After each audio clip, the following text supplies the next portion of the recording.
Yes, she shouted, voice cracking through the October air, hands covering her mouth like she hadn't seen it coming, even though I knew she rehearsed that reaction in her head 100 times. The restaurant patio erupted. Her friends, my brother, the waiter with the camera phone, they all clapped like it was the closing scene of some rom-com they'd been tricked into starring in. She kissed me with tears in her eyes. Her mascara smudged just enough to make it real. I smiled for the flash. I hugged her with both arms. And I whispered in her ear, "You were perfect."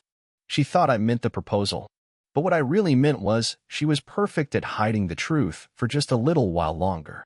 Because what nobody knew, standing there with champagne glasses raised and hands over hearts, was that I already knew. I knew about the man she called C in her phone. I knew about the business account opened behind my back. I knew this wasn't a love story. It was a setup. A clean, well-practiced, picture-perfect trap with high heels and a ring pop grin. And me? I was supposed to be the mark.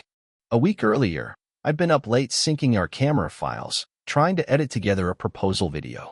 Something we could show friends. Family. Maybe play it at the wedding if we got cheesy enough. She'd handed me her phone to pull the footage, said she was too tired to deal with the tech. What she forgot was that iPhones like to preview the last message that comes in. And that's when I saw it. Now the clock starts. Once the papers hit, we split the payout. See? That was it. No emoji. No context. Just cold-blooded coordination typed out like a business deal. I stared at the message like it was written in fire. She was in the shower when it came in. I opened the thread. 3 months of planning. References to prenup clauses. Mentions of timelines, liquidation, and extraction strategy. Not a single "I love you" in the entire thread. Just spreadsheets and seduction. So I closed the phone, copied everything, and put it back on her pillow like nothing had happened. That's why I smiled when she said yes. That's why I didn't blink when the flash went off and she kissed me like she meant it. She thought she'd pulled it off. She thought she owned the board.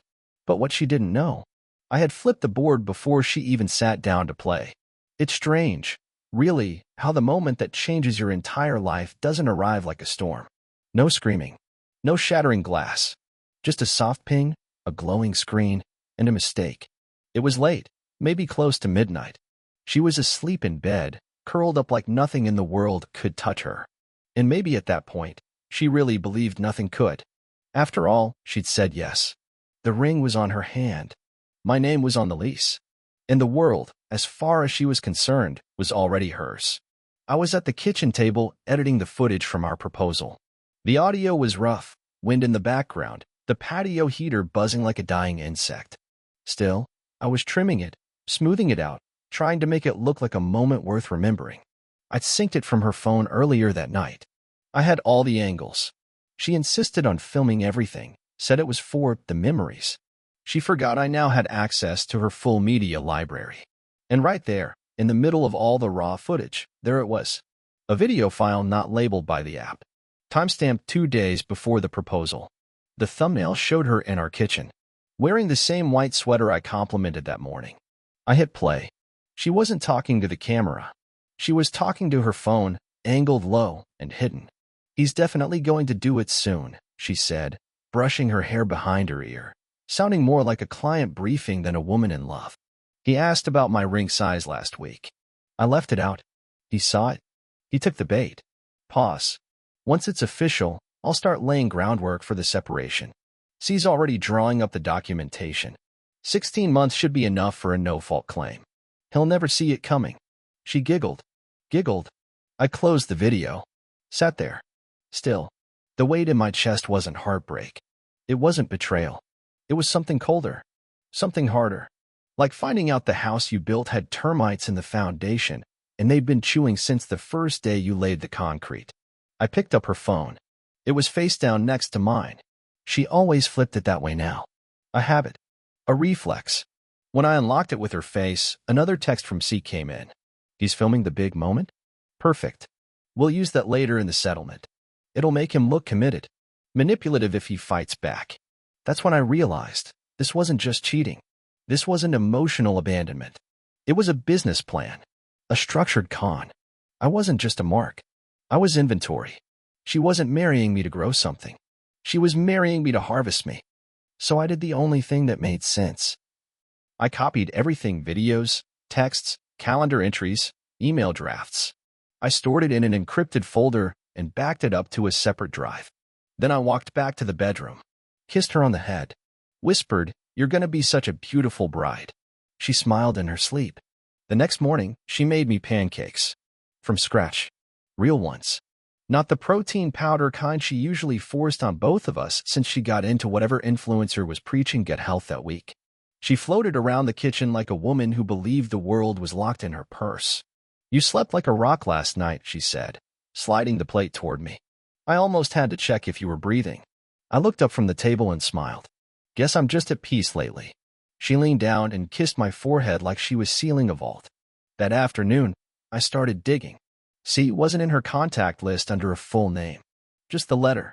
Just the messages. But I had what I needed: her synced cloud backup and 3 clean screenshots of his texts. I ran them through everything. Reverse number lookup, public business databases, even an old software tool a buddy from school used for online fraud detection. And then I found him. Chris Langston. Mid-30s. Clean haircut. Real estate advisor. No license in the state. Former marketing guy for a crypto startup that imploded in 2021. 2 LLCs registered in his name, one inactive, one recently opened under her name and his. Shared mailing address listed as Consulting Suite, but the address was just a P.O. box in a UPS store in Pasadena. And the kicker? There were photos. Public social posts from a year ago. Her in sunglasses, beachside, holding a drink, tagged in a group shot with a Chris in escrow. Caption: Business plus sunsets equals balance. I hadn't gone on that trip. She said it was a retreat. A women in wellness conference. Said she needed space to reset. I sent her flowers to the hotel. Never heard back about them. Now I knew why. I dug deeper. Used the synced email to check draft folders. She'd been forwarding statements, mine, to that same burner account. Statements I'd left printed on the desk, trusting the house I paid for, the woman I lived with. She was feeding him everything. Bank balance snapshots. Estimated revenue from my side business. Even a PDF of my old will, like she was already sketching out a post-marriage plan before the dress fitting. I found a note in her calendar labeled, "Review trust strategy with C, dinner at 7. Not lunch. Not coffee. Dinner. The timestamp? 2 days after we picked the venue. I closed the laptop, stood up, and walked to the hallway mirror. Looked myself dead in the eye. I didn't see a heartbroken man. I saw a mark that missed nothing. She was planning the marriage like an acquisition. He was planning the divorce like a liquidation. But me? I was already planning their ending. They thought I was just another romantic idiot with a ring and a joint savings account. They had no idea who they were playing with. I've spent the last decade building startups. I know what shell companies look like. I've read more operating agreements than wedding vows. I can smell the stink of a staged cash grab from across a zip code. So I ran the numbers. Started from our joint account, the one she insisted we use for transparency. I'd always thought her being involved was a good sign. Showed commitment. Maturity. What it really showed. Access. 3 months before the proposal, she started authorizing transfers. Not withdrawals. Not wire pulls. Just small vendor payments, labeled under vague things like consulting or pre-launch prep. All below $3,000. All under the radar. Spread out over 6 different vendors I'd never heard of. And all of them? Tied to Chris Langston. Different business names. Different EINs. Same registered address. Same bank. She'd been bleeding me in installments. And I'd just been buying flowers and planning the big surprise. I went to my guy, Noah, ex-forensics analyst, now a digital bloodhound. We'd worked on a joint cybersecurity audit 2 years ago, and I knew he was quiet, reliable, and expensive. He took one look at the docs and nodded. This is clean, but not clean enough. She's sloppy. They're using invoice masking, but the timestamps don't match her real timeline. You can prove it? I can burn it down. I handed him a drive. Then light the match. Meanwhile, I kept playing the part. We picked cake flavors. She gave me a list of photographers. Sent me a Pinterest board of aesthetic floral archways. Told me she wanted something timeless. I don't want this wedding to be like anyone else's, she said one night, her head on my shoulder. Don't worry, I whispered. It won't be. She asked if I was working on a prenup. Said she wouldn't mind, said she respected my business history. So I gave her a draft. Plain language. Fair. Favorable, even. But it wasn't the one I intended her to sign. It was bait. Behind the scenes, I had Noah running her digital life through a fine-toothed comb. Email aliases. Private calendar entries. File metadata. He came back with gold. They're staging a timeline. She's logging emotional distress entries in a fake journal file. The plan's to file for divorce about 16 to 18 months post-wedding. She's prepping to cite manipulation, controlling behavior, and isolate your assets as financially abusive. I sat there staring at the screen. He pointed at the folder tree. She even has a fake therapist contact template. You want me to print it? No, I said. Let her finish it. Let her feel clever. Because when the time came, she was going to sign a real prenup. And she wouldn't even know she'd just agreed to walk away with nothing. I didn't cancel the engagement. I didn't confront her. I just let her plan. Because planning was what she thought she was good at. Every morning, she sat at the kitchen island with her laptop open, coffee in one hand and Pinterest in the other. Color palettes, table arrangements, guest list spreadsheets. She'd hum to herself while scrolling through overpriced venues and Instagram photographers who edited reality until it looked like a perfume ad. What do you think about a mountaintop ceremony? She asked one night, twirling her wine glass. Whatever makes you happy, I said, smiling. And I meant it. Because nothing would make me happier than watching her build the perfect wedding, only to choke on the contract at the end of it. Behind her Pinterest boards, I was working with Noah on the final parts of the setup. We crafted the real prenup, the one with teeth. It looked friendly, clean, mutual, but in reality, it was a legal fortress. Buried deep inside the boilerplate, it outlined a clause stating that any willful misrepresentation during the engagement would void her claim to joint assets, including premarital capital and future investments. Legalese, paragraph 17, subsection 3C, camouflaged among the rest. And all she had to do was sign. Meanwhile, I kept feeding her rope. I let her bring her friends into the planning. Let them sip champagne on the porch while she raved about the custom centerpiece options. They'd raise their glasses and toast. To love, to loyalty, to the forever guy. She laughed. Every time. Big and bright and full of performance. She even started asking if I wanted to do a joint social media series, documenting the journey, she said. We could post the proposal video, then the venue search, then cake testing. I told her it sounded perfect. Because that video, it was going to play a starring role later, just not the way she imagined. I remember sitting with her one night, tasting cake samples while she gushed about how magical everything felt. It's like we're building something real, she said. I looked at her across the table.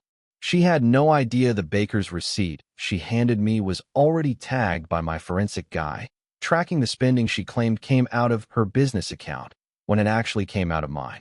No idea I'd already collected bank footage of her withdrawing cash she funneled straight to Chris.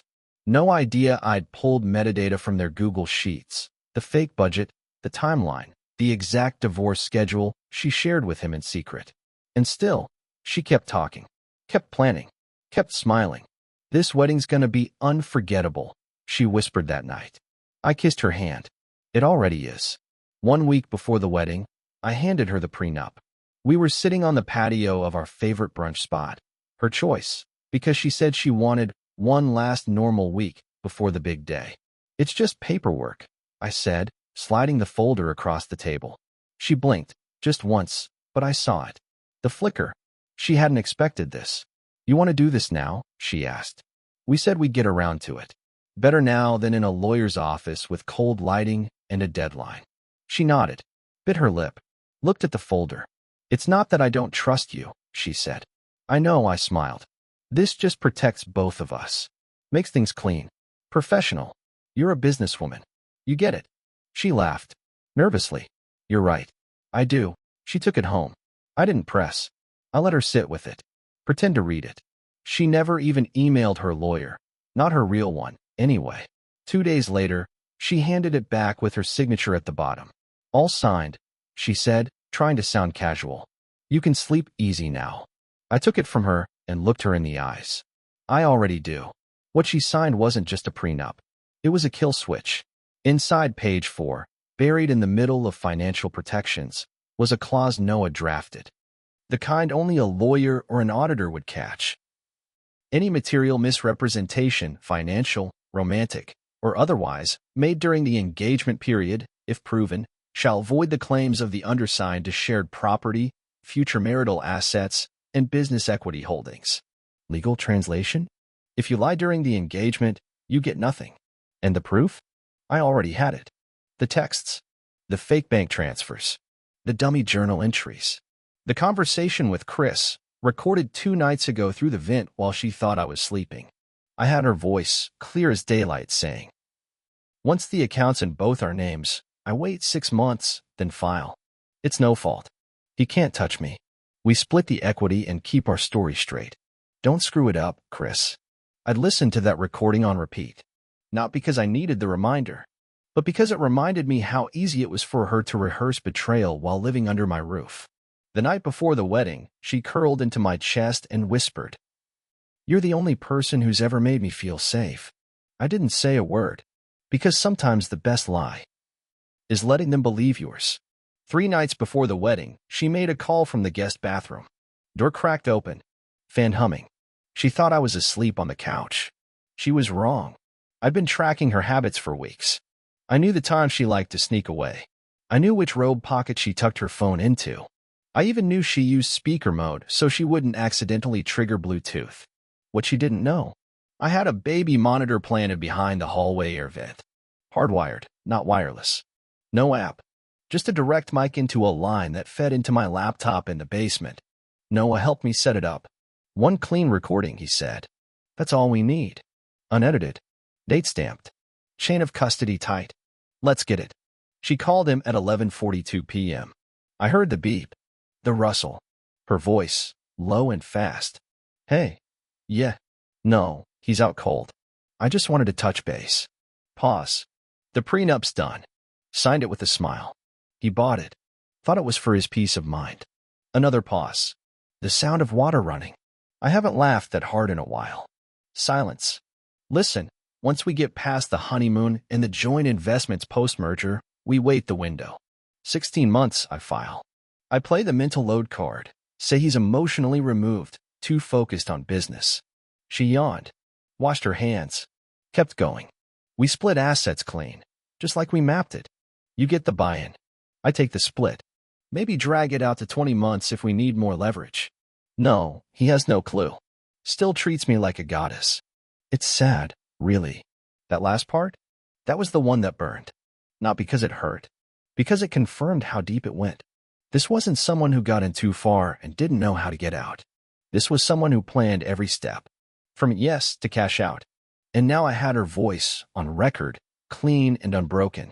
34 minutes and 18 seconds of betrayal, packaged and prepped.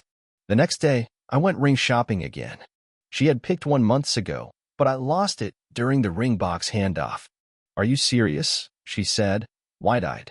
"Dead serious," I said. "Don't want to walk into the big day with a knockoff. You deserve the real thing." So I bought another. Same size, same cut, but this one wasn't for her. It was for proof. The receipt, the timestamp, the witness at the counter, all part of the timeline I'd be handing over later. Everything was evidence. She slept in my arms that night like a woman convinced the finish line was in sight. But what she didn't know was that the finish line was hers, and I'd been walking behind her with a shovel. It was beautiful. The weather, the venue, the laughter, everything she dreamed, everything she orchestrated like a conductor leading a symphony of lies. And I let her. The florist delivered early. The pianist didn't miss a single note. Her father cried when he walked her down the aisle. My brother gave a speech that made even the caterer tear up. The lighting hit her face perfectly in every photo. She looked like a woman living the dream. And in her mind, she was. She said, "I do," like she meant it. And when the officiant asked me the same, I looked right at her, paused, let her heart skip just long enough to register fear, then smiled. "I absolutely do." She grinned so wide it cracked the corner of her lipstick. The crowd cheered. We kissed. Cameras flashed. And the proposal video, her idea, played on a big screen behind us during dinner. People loved it. The raw footage, the hugs, the soft music I added in post. Her reaction, cued just right, still brought people to tears. Everyone leaned in, whispering how authentic it all felt. She leaned into me halfway through the slideshow. "It's perfect," she whispered. "It really is," I said. 2 hours later, she danced barefoot under hanging lights with her maid of honor, her laugh echoing over the lawn while the photographer caught candid moments she orchestrated like she was already building her memoir. And me? I slipped away for a moment. Sent a folder to 3 people: my lawyer, my forensic investigator, and my cloud backup team. Inside was everything. Her recorded call, the fake vendor payments, the prenup clause, highlighted, a second, unreleased version of the proposal video, with overlays, texts, voice transcriptions, and her real game plan synced right to the footage. 16 months later, she filed, just like she said she would. Cited emotional incompatibility and drifting priorities. Said I'd been cold, distant, that our marriage lacked depth. She looked shocked that I didn't protest, didn't negotiate, didn't even call. My lawyer responded with one file: the prenup, signed, sealed, ironclad. Then we submitted the second video, the voice call, the records. 3 hours later, I got a text from her number. "You bastard. You knew? You planned this." I didn't reply, because planning? That's what got her into this. And it's what got me out. She always said the video would be the centerpiece. "People love authenticity," she told me. "It makes them feel like they were part of it. Real love sells." She wasn't wrong. But what she didn't know, what she never imagined, was that the video wasn't the keepsake. It was the evidence. The day after she filed for divorce, I scheduled the release. I didn't just post the raw clip. That would have been too easy. Instead, I gave the people something better. I uploaded a re-edit version of our proposal. The same angles, the same music, the same smiling crowd. But this time, there were layers. Every time she smiled, a text thread flashed across the screen. "He'll be on one knee soon. Told you he'd take the bait." See, every time she wiped away a tear, a voiceover played. Her voice: "We split the equity and keep our story straight. Don't screw it up, Chris." Every "I love you" was followed by another line from the phone call. "It's sad, really. He still treats me like a goddess." The file was titled, "The Proposal She Never Deserved, Full Story." I didn't tag her, didn't use hashtags, didn't at anyone. Just let it breathe. Within an hour, it was shared in private groups. By noon, it was reposted by 2 mid-tier drama commentary channels. By sunset, it had 186,000 views, and a new nickname was trending on Twitter. #GoldBride. Her business page went offline that night. Their joint LLC, Frozen Bank, flagged it as suspicious after a flood of comments tagged it in the video thread. By morning, I got a call from my lawyer. "She wants to settle. Walk away quietly. No press. No money." I told him, "Make her work for the silence." He laughed. "You sure?" "She wanted an audience," I said. "She got one." A week later, she sent me a message. Not a legal one. A personal one. "Please take it down. I can't go anywhere. People are sending it to my clients. My mom. My sister. I was wrong, okay? You got what you wanted." She was right. I got exactly what I wanted. Not a clean break. Not even justice. Just truth, lit on fire and tossed in the middle of the fairy tale she tried to sell to everyone else. I let her sit in the smoke for a few more days. Then I pulled the video. But by then, it was already in the bloodstream of the internet. The mirror she polished for years had cracked. And every time she Googled her name, she'd see herself, the real version, forever. I never went to court. Didn't need to. After the video, after the settlement was signed, sealed, and buried with her last name stapled to a scandal, I was free. She got nothing. No alimony. No apology. Not even a clean exit. Just a quiet agreement. Her name off the LLC. Her name off the house. Her name dragged through inboxes and screen recordings. She moved out of state 6 weeks later. Tried to rebuild somewhere quieter, I heard. Took her personal pages offline. Scrubbed her socials. Changed her email. But you can't scrub the internet. Not when you staged a proposal to a man you never loved. And that man knew the moment you said yes. I kept the ring. Not as a reminder. As a warning. It sits in a drawer next to the folder of evidence I never had to release. Because the truth is, I could have gone further. Could have sued. Could have gone scorched earth. Could have made her crawl. But I didn't. I'd already seen enough of her on her knees. Sometimes people ask me if I'm bitter, if I regret the time, the money, the public embarrassment. And to that, I always say, no, because I didn't lose anything. I shed something. I shed the version of me that would have fallen for her lies. I shed the part of me that thought love was enough to justify not paying attention. And what I gained was silence, peace, and someone new. She came into my life quietly. No games, no strategy. Just a slow conversation in a bookstore. Someone who asked about my favorite authors instead of my net worth. Someone who never asked to be filmed. She saw the scar, but never touched it. She doesn't know the whole story. And maybe she never will. Because when you survive something like that, you don't relive it. You bury it deep, mark the grave, and walk away with your spine intact. She said yes. She thought it was the beginning of her plan. She didn't know. It was the beginning of mine.